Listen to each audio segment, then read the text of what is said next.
The crystal chandelier cast dancing shadows across the mahogany dining table as my mother-in-law Vivienne Ashford announced with the authority of a queen addressing her subjects, family dinner is served in the main dining room. Staff and others can use the kitchen facilities. Her emerald eyes landed on me with the precision of a sniper, and I felt the familiar chill that came with her disapproval. Little did she know that the very walls surrounding us, the imported Italian marble beneath her designer heels, and every piece of furniture she was admiring belonged to me. But that revelation would come later, in a way that would shatter her carefully constructed world of superiority. Before we continue, shout out your location in the comments. If this story moved you, hit subscribe. Our community is growing and tomorrow's story is one you won't want to miss. The Ashford family estate in Millbrook Heights buzzed with the energy of their monthly family gathering, a tradition as rigid as military protocol. Vivienne ruled these occasions with an iron fist wrapped in Hermès gloves, orchestrating every detail from the placement of the silver to who deserved a seat at her precious dining table. Tonight, like every other night for the past 4 years of my marriage to her son Jonathan, I apparently didn't make the cut. "Excuse me?" I said quietly, hoping I'd misheard her pronouncement. The burgundy dress I'd carefully selected for tonight suddenly felt too simple, too understated for this palace of pretension. Vivienne's laugh was sharp as breaking glass. "Oh, darling Camilla, you know how these things work. We must maintain proper hierarchy." She gestured dismissively toward the kitchen with one perfectly manicured hand. "I'm sure you'll be much more comfortable with people of your background." The words hit like ice water, but I kept my expression neutral. For years of marriage to Jonathan, and his mother still treated me like I was contaminating her bloodline simply by existing. Around the massive dining table, the rest of the Ashford clan pretended not to notice the verbal assassination taking place. Jonathan's sister Penelope adjusted her pearl necklace and suddenly found her wine glass fascinating. His brother Theodore cleared his throat and checked his Rolex as if he had somewhere urgent to be. Even Jonathan's father, the distinguished Judge Harrison Ashford, buried himself deeper behind his newspaper, the coward. "Mother, that's completely inappropriate," Jonathan's voice cut through the tension as he emerged from his father's study, still clutching his phone. "Camilla is my wife, not the help." Vivienne's smile could have frozen champagne. "Jonathan, sweetheart, your father needs you back in the study immediately. Something about the Northbridge case requiring your urgent attention." She paused, letting her words sink in. "You know how important your career is. Surely Camilla understands that business comes first in this family." I watched my husband's jaw clench, saw the internal battle play out across his face. For a moment, I thought he might actually stand up to his mother for once. But then his phone buzzed, and I saw his resolve crumble like sugar in rain. We'll discuss this later," he mumbled, already backing toward the study. "I'm sorry, Cam, but this case is crucial for the firm." And just like that, I was alone with the wolves. "How wonderful," Vivienne purred, her victory complete. "Now we can all enjoy our dinner in peace. Camilla, I'm sure you'll find the kitchen staff delightful company. They're serving a lovely casserole tonight, perfect for simpler tastes." The casual cruelty in her voice was breathtaking. This woman had perfected the art of making someone feel worthless while maintaining plausible deniability. After all, she was just suggesting I eat with the staff, nothing technically wrong with that, right? I smoothed my dress and walked toward the kitchen, my heels clicking against the marble floors I'd personally selected during the renovation. Through the archway, I could hear Penelope's voice drifting from the dining room, already launching into her favorite topic. "Mother, you simply must hear about the charity gala at the Regency Club. The theme is old money elegance, and I've been chosen to chair the entire event. We're expecting to raise at least $200,000 for the Arts Foundation." Theodore's booming laugh followed. 200,000? That's adorable, Penny. My last corporate acquisition generated more than that in quarterly bonuses alone. Children, please, Vivienne's voice carried the satisfaction of a cat with cream. Let's not discuss money at the dinner table. It's so nouveau riche. I paused in the kitchen doorway, listening to them congratulate themselves on their refined sensibilities while casually throwing around figures that represented life-changing amounts for most people. The irony wasn't lost on me. They were discussing money being vulgar while literally defining themselves by their wealth and status. The kitchen staff looked up in surprise as I entered their domain. Maria, the head chef, nearly dropped the silver serving tray she was polishing. Mrs. Ashford, you shouldn't be back here. Is everything all right? Please, just call me Camilla, I said, settling onto a stool at the small prep table. And apparently, this is where I'm having dinner tonight. The silence that followed was deafening. Maria's eyes widened with understanding and something that looked suspiciously like anger. James, the young server, stopped arranging canapes and stared. That's not right, James stammered. Your family. Not according to Mrs. Ashford. I replied, trying to keep my voice light. Apparently, there are standards to maintain. Through the pass-through window, I could see the Ashford family settling into their seats around the dining table that could easily accommodate 12 people. The empty chair beside Jonathan, my chair, had already been removed, as if I'd never existed at all. The Pemberton merger is proceeding beautifully, Judge Ashford was saying, finally emerging from behind his newspaper now that the unpleasantness of my presence had been resolved. Harrison Industries should see a 30% increase in market share by the fourth quarter. Daddy, you're so brilliant, Penelope gushed. I was just telling Vivienne Blackthorne at the country club that we Ashfords have always had such a talent for business. I bit back a bitter laugh. If only they knew the real reason their precious family business had survived the economic downturn 3 years ago. If only they understood who had quietly purchased their debts and restructured their loans when the banks came calling. But that was a secret I'd kept locked away, just like so many others. My phone buzzed against the marble countertop. A text from my business manager updating me on the day's acquisitions. Another restaurant chain, another hotel group, another piece of the empire I'd been building while they dismissed me as the girl from Riverside who wasn't worthy of their dining room. Ma'am, Maria said quietly, sliding a plate of perfectly prepared cocoa vin in front of me. You don't deserve this treatment. No one does, I agreed, watching through the window as Vivienne raised her wine glass in what was undoubtedly another toast to Ashford's superiority. But as I sat there in the kitchen, surrounded by people who showed me more kindness in 5 minutes than my in-laws had managed in 4 years, I couldn't help but smile. Because tomorrow, everything would change. Tomorrow, they would learn exactly who they'd been treating like a servant. Tomorrow, they would discover that the woman they'd banished to eat with the staff actually owned every single thing they were so proud of, including the very ground their precious estate sat on. This story took hours to research and craft, so if you're enjoying it, a quick subscribe would truly make our day. Now, let's get back to it. As I sat in the kitchen, picking at Maria's exquisite cocoa vin, my phone lit up with a cascade of notifications that would have made the Ashfords' head spin if they had any idea what they meant. The first message was from my CFO, Elena Rodriguez.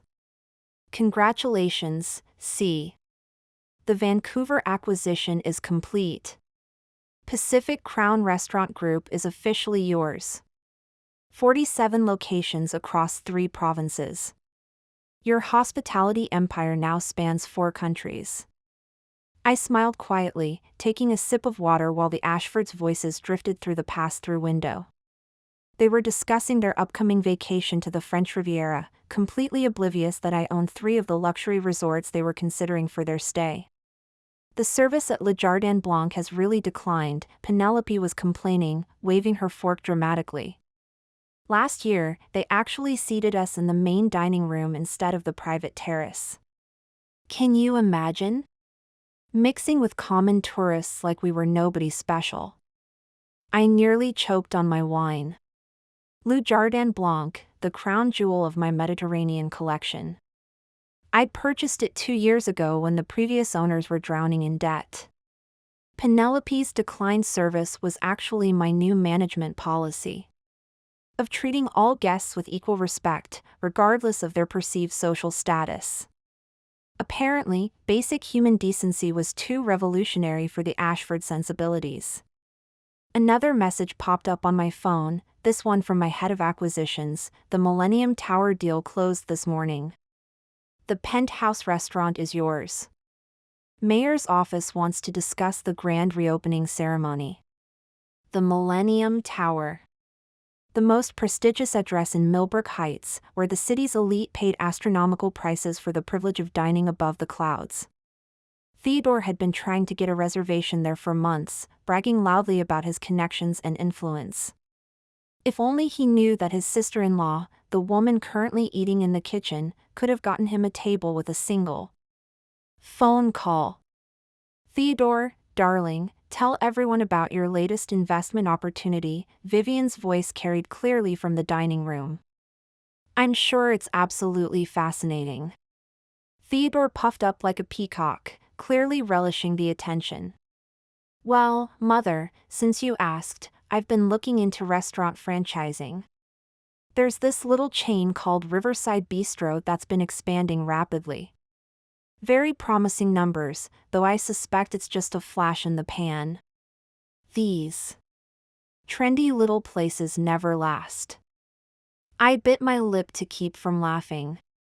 Riverside Bistro wasn't just some little chain, it was the foundation of my entire empire. I'd started with a single location in my old neighborhood, working 18-hour days to turn a failing diner into something special. That little chain now had over 200 locations across North America, each one a testament to the work ethic and business acumen that the Ashfords insisted I couldn't possibly possess. I've heard whispers about the owner, Theodore continued, cutting into his beef Wellington with surgical precision. Some mysterious investor who never makes public appearances. Probably foreign money, if you ask me. These shadowy figures usually are. Maria, who had been quietly cleaning nearby, caught my eye and raised an eyebrow.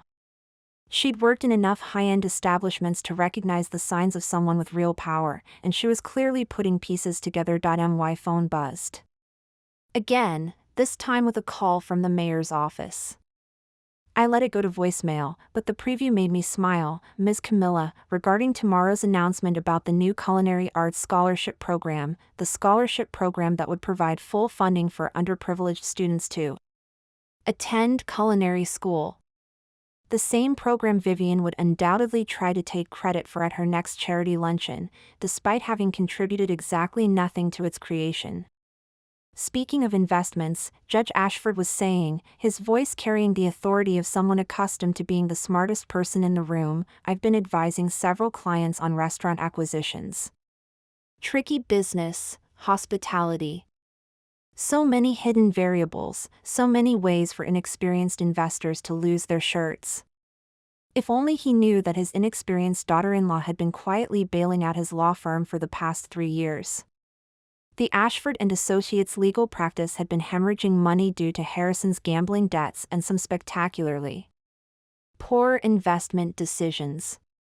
A series of anonymous donations and strategic client referrals from my network had kept them afloat, though they'd attributed their salvation to Harrison's brilliant legal mind and prestigious reputation. The key, Harrison continued, warming to his favorite subject, is understanding the service industry. It's all about knowing your place in the hierarchy, maintaining proper standards. When everyone understands their role, the whole system functions smoothly. The irony was suffocating. Here was a man lecturing about hierarchy and standards while completely failing to recognize that the woman he considered beneath his notice had more power in her little finger than his entire family combined. James approached cautiously, refilling my water glass. Mrs. Camilla, is there anything else I can get you? Perhaps some of the chocolate souffle? Chef Maria made it especially for tonight. That sounds lovely, thank you, I said, genuinely touched by their kindness. These people, Maria, James, the other staff members who had welcomed me without question, showed more class and dignity than the Ashfords could manage in their wildest dreams. Through the window, I watched Penelope launch into another story about her charity work, her voice dripping with false modesty. It's such a burden, really, being so involved in the community. But when you have the resources and connections that we do, it's simply one's duty to give back. The giving back she was referring to consisted mainly of hosting expensive fundraising galas where the Ashfords could be seen and photographed with other wealthy families. Actual charitable work, the kind that required getting one's hands dirty or spending time with people outside their social circle, was left to others. My phone lit up with another message, this one from my personal assistant, the Tribune. Wants to do a feature on anonymous philanthropy in the city. They're calling you the guardian angel of Millbrook Heights. Should I decline the interview request as usual? I typed back quickly, yes, maintain privacy for now. But keep the door open for future opportunities. The guardian angel of Millbrook Heights, if only the Ashfords knew that their anonymous benefactor, the mysterious figure who had funded the new children's hospital wing, the homeless shelter expansion, and countless other community projects, was sitting 20 feet away, eating chocolate souffle in their kitchen. More wine, anyone? Jonathan's voice drifted from the dining room as he finally emerged from his father's study. Sorry about that, everyone. The Northbridge case is more complicated than we anticipated. Of course it is, darling, Vivienne cooed. That's why we need brilliant legal minds like yours and your father's. Some people are simply born to lead, while others, she paused meaningfully, are more suited to supporting roles. I took another bite of souffle, savoring both the dessert and the delicious irony of the moment. Tomorrow, when the truth came out, Vivienne would learn exactly who had been playing a supporting role in this family drama. And it wasn't the woman eating in the kitchen. The evening was settling into its predictable rhythm of Ashford self-congratulation when the front doorbell chimed with an urgency that cut through their dinner conversation like a knife through silk. Maria looked up from arranging the cheese course, her eyebrows furrowed with concern. That's odd, she murmured. We weren't expecting any more guests tonight. Through the pass-through window, I watched Jonathan rise from his seat, clearly annoyed by the interruption. I'll get it. Probably just a delivery that couldn't wait until morning. But as he opened the heavy oak door, the voice that drifted back to us made my blood turn to ice. It was crisp, professional, and unmistakably familiar. Good evening, Mr. Ashford. I'm looking for Camilla Sterling. I was told I might find her here. Marcus Blackwell. My head of legal affairs and the one person who knew better than to contact me during family obligations unless it was absolutely critical. The fact that he was here, at the Ashford estate, using my maiden name instead of my married name, meant only one thing: something had gone catastrophically wrong. I heard Jonathan's confused response drift back toward the kitchen. I'm sorry. There's no one here by that name. You must have the wrong address. Perhaps I should clarify, Marcus's voice carried the patience of someone accustomed to dealing with confusion. I'm looking for Mrs. Camilla Ashford, though she may have mentioned her business name. I'm Marcus Blackwell, senior partner at Blackwell, Sterling and Associates. The silence that followed was deafening. Even from the kitchen, I could feel the temperature drop in the dining room. Blackwell, Sterling and Associates wasn't just any law firm, it was the most prestigious business law practice on the East Coast, the kind of firm that represented Fortune 500 companies and billionaire entrepreneurs. Marcus? I called out, abandoning any pretense of hiding. I'm in the kitchen. What's happened? The sound of expensive shoes clicking against marble echoed through the house as Marcus made his way toward me, with Jonathan trailing behind like a confused puppy. When Marcus appeared in the kitchen doorway, his usually immaculate appearance showed signs of stress, his tie slightly loosened, his silver hair mussed as if he'd been running his hands through it. Camilla, thank God, he breathed, his relief palpable. We have a situation. The Singapore deal has hit a major snag, and the Yamamoto Group is threatening to pull out entirely. They're demanding your personal involvement in the negotiations. And they want confirmation that you're still the primary decision-maker for Sterling Hospitality International. The kitchen fell silent except for the soft bubbling of something simmering on the stove. Maria had frozen mid-motion, a wine glass suspended in her hands. James had stopped polishing silverware entirely, his mouth slightly agape. Even the ambient sounds from the dining room had ceased, as if the entire house was holding its breath. Sterling Hospitality International? Jonathan's voice cracked slightly on the words. Camilla, what is he talking about? Marcus turned to look at Jonathan with the kind of polite confusion reserved for people who asked obvious questions. Your wife, Mr. Ashford. Surely you know that Mrs. Sterling, Mrs. Ashford, is the founder and CEO of Sterling Hospitality International? The Singapore expansion alone is worth $2.8 billion. The sound of a chair scraping against hardwood floated from the dining room, followed by hurried footsteps. Vivienne appeared in the kitchen doorway, her face pale except for 2 spots of color high on her cheekbones. I'm sorry, there seems to be some mistake, she said, her voice tight with barely controlled panic. Camilla there's obviously been some confusion about identities. Marcus pulled out his phone, his fingers moving swiftly across the screen. Perhaps this will clarify things. He turned the device toward the assembled group, displaying a Forbes article with my photograph prominently featured. The headline read, The Invisible Empire, How Camilla Sterling Built a $15 billion Hospitality Dynasty While Flying Under the Radar. The reaction was immediate and devastating. Vivienne's face went through several color changes before settling on a sickly green. Jonathan's legs seemed to give out slightly, and he grabbed the doorframe for support.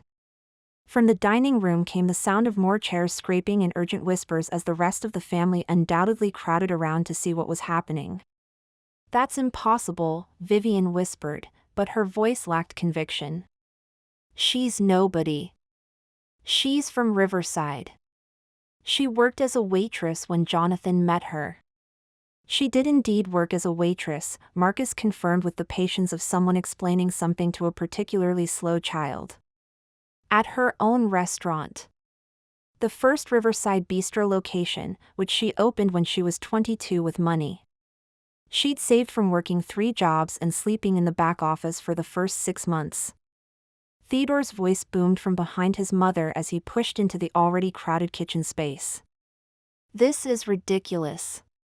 Camilla doesn't own restaurants. She barely knows anything about business. Marcus's eyebrows rose slightly, a gesture I recognized as his polite version of incredulity.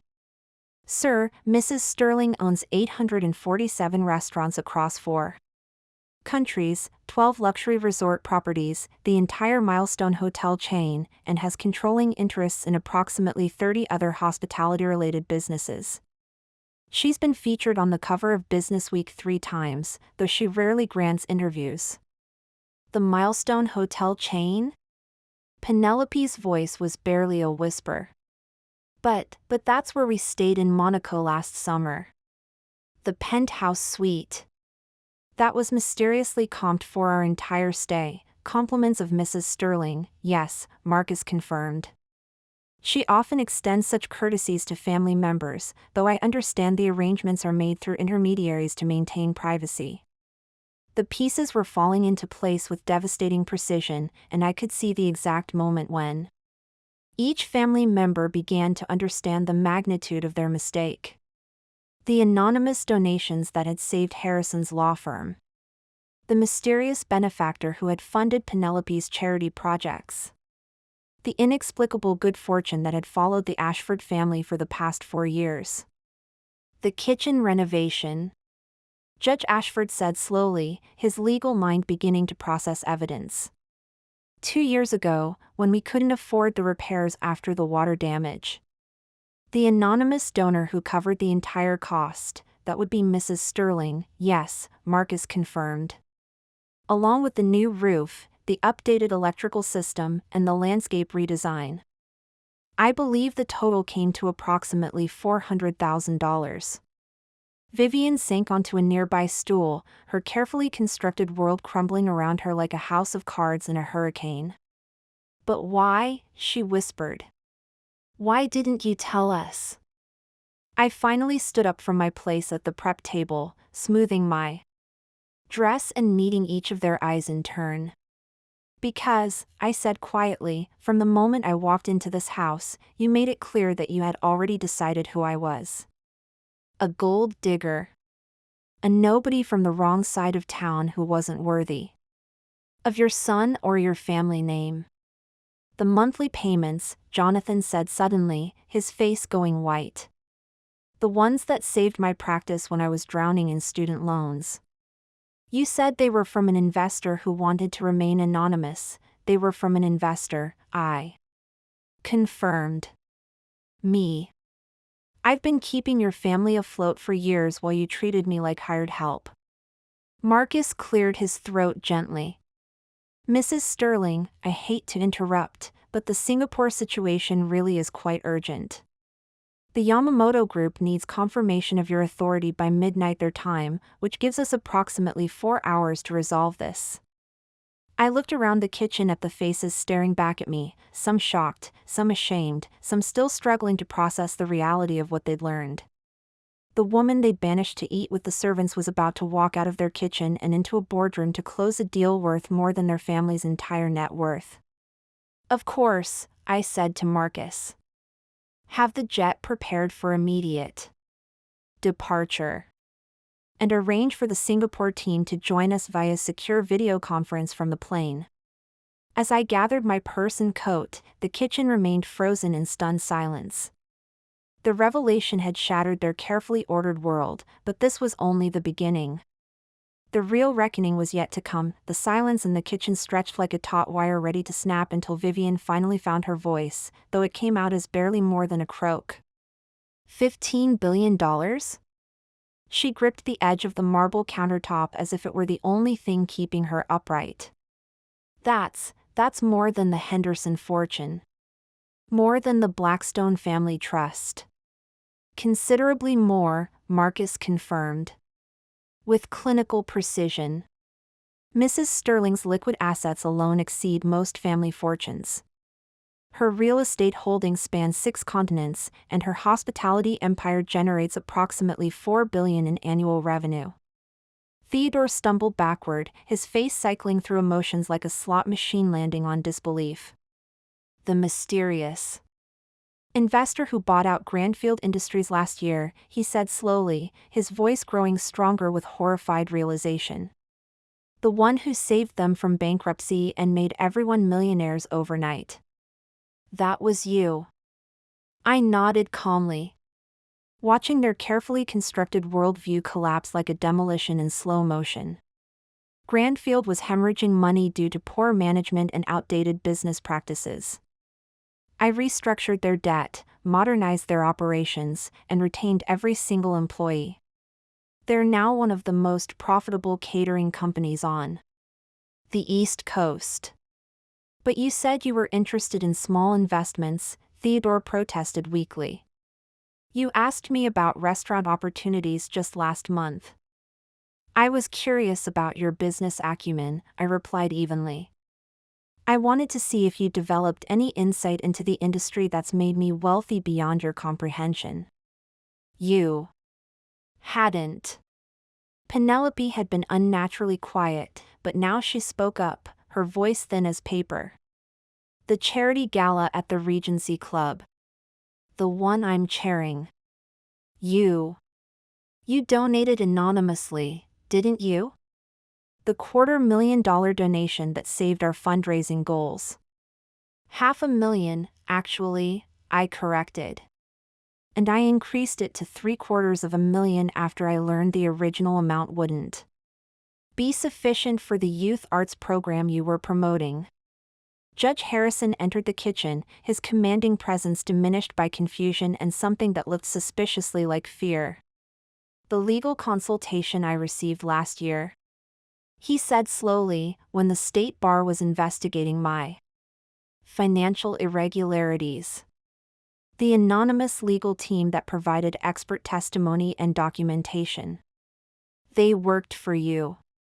My personal legal department, yes, I confirmed.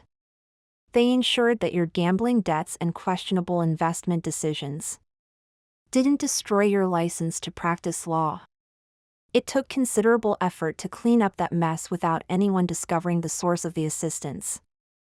The color drained from Harrison's face entirely. You know about the gambling? I know about everything, Harrison. The offshore accounts, the client funds you borrowed to cover your losses, the forged documents.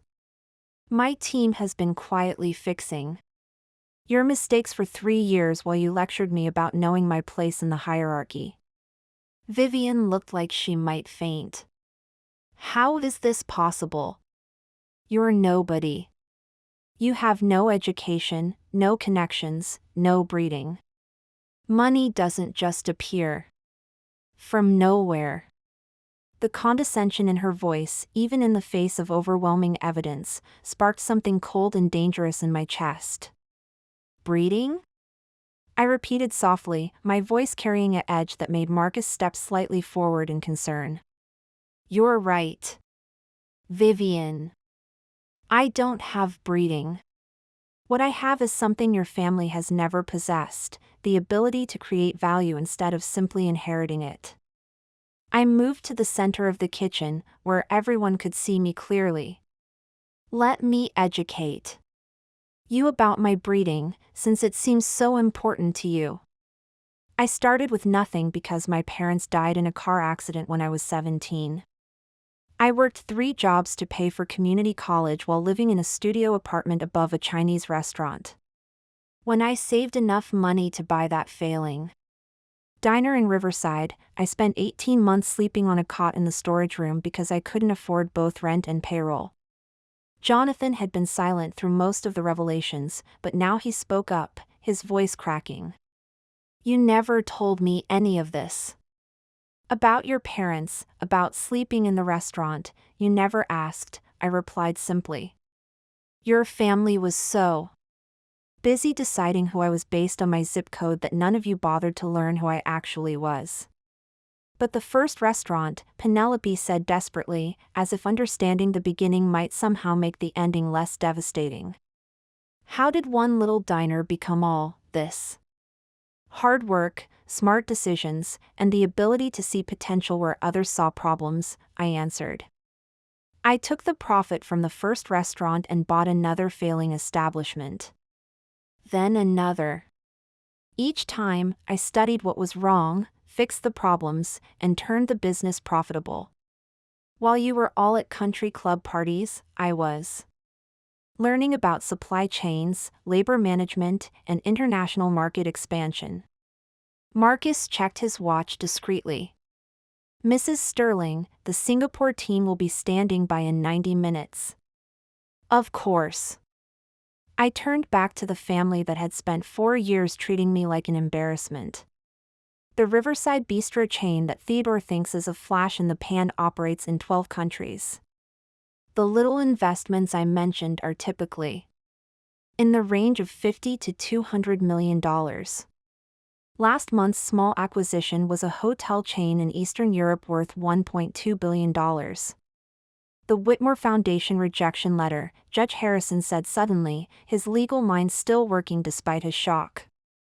The charitable foundation that turned down our partnership proposal last year. They said our application didn't meet their standards for community impact. The Whitmore Foundation is one of my subsidiaries, I confirmed. And you're correct, your application was rejected because it focused on tax benefits for wealthy donors rather than actual community benefit. I fund programs that help people climb out of poverty, not ones that help the rich feel better about their privilege. Vivienne was shaking now, whether from rage or fear, I couldn't tell. This is impossible. If you're so wealthy, so powerful, why are you here? Why did you marry Jonathan? What could you possibly want with our family? The question hung in the air like smoke, and I realized this was the moment of truth. Not about my money or my business empire, but about something far more valuable and far more fragile. Because I fell in love with your son, I said quietly, looking directly at Jonathan. I met him at a coffee shop near his law school when I was scouting locations for my 5th restaurant. He was studying for the bar exam, stressed and exhausted, and he spent 3 hours helping me understand the local zoning regulations without asking for anything in return. He was kind, intelligent, and genuine in a way that had nothing to do with money or status. I paused, letting the weight of my words settle over the kitchen. I thought I'd found someone who could love me for who I was, not what I owned. But instead, I found a family so obsessed with their own perceived superiority that they couldn't see past their prejudices long enough to realize they were insulting someone who had been keeping them afloat for years. Marcus cleared his throat again. The Singapore situation really is quite urgent, Mrs. Sterling. Yes, of course. I looked around the kitchen one final time, taking in their shocked faces, their obvious discomfort, their dawning realization of exactly how catastrophically they had misjudged the situation. I have a multi-billion-dollar deal to close. The kind of business transaction that will be front-page news in the financial papers tomorrow morning. I moved toward the door, then paused. Oh, and Vivienne? The next time you decide someone should eat in the kitchen with the staff, you might want to make sure you're not talking to the person who owns the building, pays the staff's salaries, and has the power to evict you with 30 days' notice. The silence that followed was absolute and crushing, broken only by the sound of my heels clicking against the marble floor as I walked toward a future that no longer included eating dinner in anyone's kitchen ever again. As I reached the front door, Jonathan's voice stopped me cold. Camilla, wait. Please. I turned to see him standing in the hallway, his face pale but determined. Behind him, the rest of the Ashford family had gathered like spectators at a car accident, watching their carefully ordered world burn to the ground. I'm coming with you, he said, his voice stronger than I'd heard it in years. To Singapore. To wherever this takes you. I should have defended you years ago, and I'm not making that mistake again. Vivienne's gasp echoed through the marble foyer. Jonathan, don't be ridiculous. Think about your career, your future with the firm. Think about your family. I am thinking about my family, he replied without taking his eyes off me. My wife is my family. The woman I should have protected from all of you. He moved closer, his voice dropping to something that was almost a whisper. I don't deserve your forgiveness, Camilla. I've been a coward and a fool. But if you'll let me, I want to spend the rest of my life proving that I can be the man you fell in love with. Marcus checked his watch again, but said nothing. In the kitchen doorway, I could see Maria and James watching with expressions of hopeful anticipation. They, at least, seemed to understand that this moment would determine more than just business arrangements. Jonathan, I said carefully, studying his face for any sign of the weakness that had defined our marriage for 4 years. If you come with me now, there's no going back to the way things were. Your family will never forgive you for choosing me over them. Your mother will disown you. Your father will cut you out of the firm. Good, he said with a conviction that surprised us both. I should have been cut out years ago. I've been coasting on the family name while you've been building an empire. Maybe it's time I learned what real work looks like. Vivienne stepped forward, her voice taking on the commanding tone she used when orchestrating family dinners. Jonathan Ashford, I forbid you to leave this house. Think about what you're throwing away. Think about your position in society, your standing in the community. My position? Jonathan laughed, but there was no humor in it. Mother, my wife owns half the community. My standing is whatever she decides it should be. He looked back at me. And I'm hoping she decides I'm worth keeping around. Theodore had been unusually quiet, but now he spoke up, desperation creeping into his voice. Camilla, surely we can work something out. A partnership, perhaps? The Ashford name still carries weight in certain circles. We could be valuable allies. I studied him for a moment, this man who had spent the evening lecturing about business while remaining completely oblivious to the fact that he was talking to someone who could buy and sell his entire investment portfolio without feeling the financial impact. Theodore, I said finally, your family name carries weight only because I've been propping it up for years. The Ashford reputation in business circles is built on deals I've quietly facilitated, debts I've secretly paid, and disasters I've privately prevented. Without my intervention, the Ashford name would be associated with bankruptcy and scandal. His face went ashen. You wouldn't, I won't have to, I replied calmly. I'm simply going to stop. No more anonymous bailouts. No more strategic partnerships through shell companies. No more mysterious benefactors swooping in to save the day. From now on, the Ashford family will succeed or fail based on their own merits.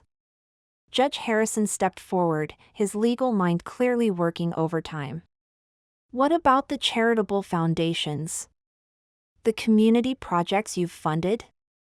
Surely you won't abandon those commitments out of spite. The charitable work will continue, I assured him. But it will be properly attributed. The Sterling Foundation will receive credit for its donations, and the recipients will know exactly who their benefactor is. No more letting the Ashford family take credit for my generosity. Penelope had been crying quietly, but now she found her voice. The charity gala next month. All the planning, all the promises I've made to donors. If you withdraw your support, will be honored in full, I finished. But the checks will come from Sterling Holdings, not anonymous donors. And future events will need to find their own funding sources. Marcus cleared his throat gently. Mrs. Sterling, we really must leave within the next 15 minutes to make our connection. I nodded, then turned to address the entire family one final time. I want you all to understand something. This isn't revenge. This is simply the end of a charade that should never have begun. For 4 years, I've let you believe a lie about who I am because I thought it would make things easier. I thought if I could just prove myself worthy through small gestures, through quiet support, through making your lives better without you knowing it, that eventually you'd accept me. I looked at each of them in turn. But I realize now that your acceptance was never the goal. Your respect was never something I needed to earn.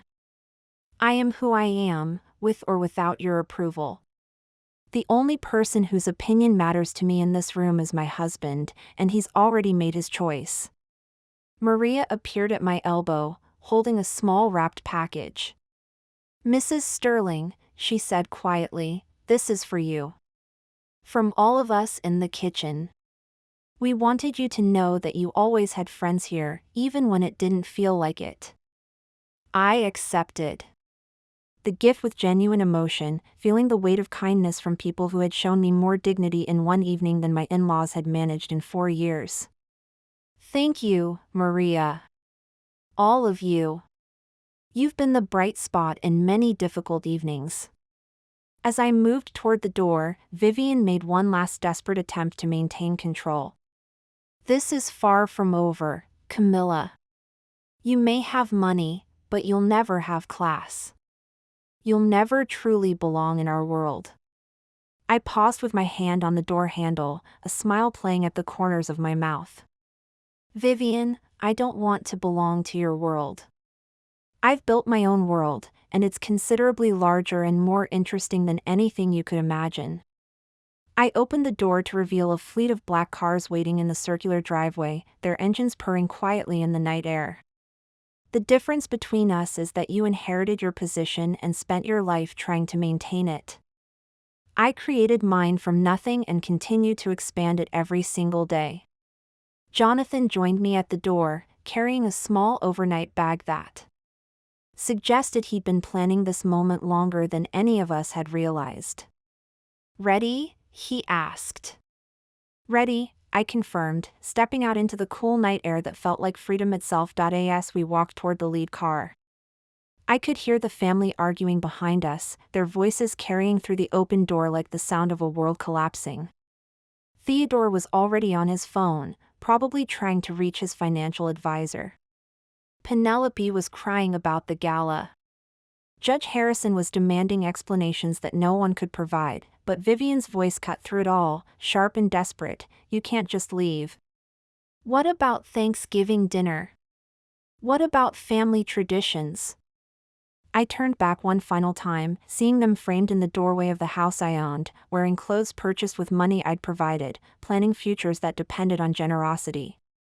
I would no longer anonymously provide. Vivienne, I called back, I'm going to have Thanksgiving dinner with people who are grateful for what they have, instead of people who are resentful about what others possess. I'm going to dine with individuals who see service as honor, not humiliation. As Marcus held the car door open for me, my phone buzzed with a text from Elena Rodriguez, private jet fueled and ready. Singapore team standing by. Also, the staff from tonight called. They want to know if the job offers to join Sterling Hospitality are still open. I smiled as I settled into the leather seat, typing back quickly, absolutely. Maria will make an excellent regional manager, and James has executive potential. Make it happen. Through the car window, I watched the Ashford estate grow smaller in the distance, its lights fading like a chapter ending. Tomorrow, the business world would wake up to news of Sterling Hospitality International's latest acquisition. The society pages would buzz with speculation about my sudden emergence from anonymity. And somewhere in Millbrook Heights, a family would sit down to breakfast and realize that their era of unearned privilege had finally come to an end. But tonight, I was flying toward a future where my worth wouldn't be measured by someone else's approval. And where the only kitchen I'd ever enter would be one I owned. The girl from Riverside had become the queen of her own empire, and she was never looking back.